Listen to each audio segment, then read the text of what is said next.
Hi, this is Jeff Nagel, Agronomist with Ceres Solutions with your first agronomic insights for the 2021 growing season. Well, the first week of April was just beautiful, and a lot of growers were able to capitalize on getting some planting done, both on corn and soybeans, although I would say in the Ceres system we've had more soybeans planted than corn.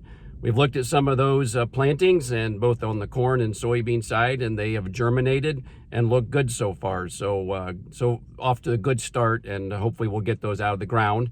The 6 to 10 day forecast is below normal temperatures, but also a dry bias. We've been kind of in this cool pattern of maybe getting up into the around upper 50s to low 60s and cooling off into the 40s, even upper and mid 30s, and that's given some farmers a bit of pause as to whether to plant or not.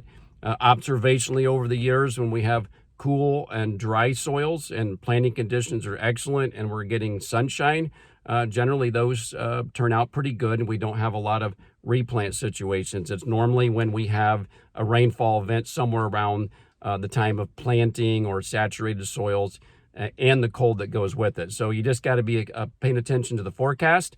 If rain's imminent in the next 36 to 48 hours of planting, you probably want to hold back. But if you got good conditions, you got sunshine, it certainly is a reasonable risk to do some planting.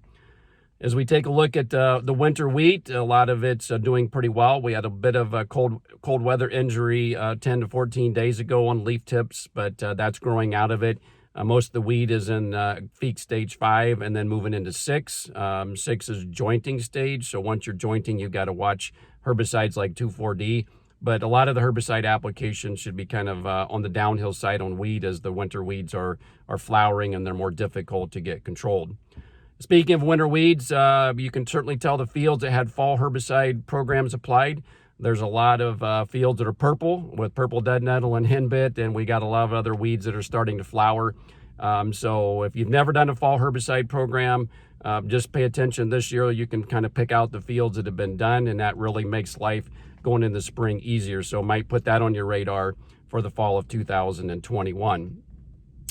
We want you to make aware that when you're spraying under these conditions, because the winter weeds are flowering and the conditions are cool, it's going to be slow, regardless of the herbicide program you're using. So you may have to tweak the rates you're using, maybe another mode of action, look at the adjuvant package to try to optimize that performance, spray during, maybe mid-morning to late afternoon and when the conditions are good and we have some sunshine with it. We are getting some black cutworm moths starting to migrate in from the south. Those are always sporadic in nature when we get some issues. But if you have a weedy field that you're going to be burning down and it's going to corn in the next 7 to 10 days, you might consider adding an insecticide like Delta Gold or Grizzly 2 into the herbicide mix to get control of residual control of what might be hatching larvae later on. Most of you have your starter programs in place, but if you're using in-furrow treatments and you haven't tried to send SL or Pro with zinc involved with that, you may want to look at that. This is when conditions can really make that shine.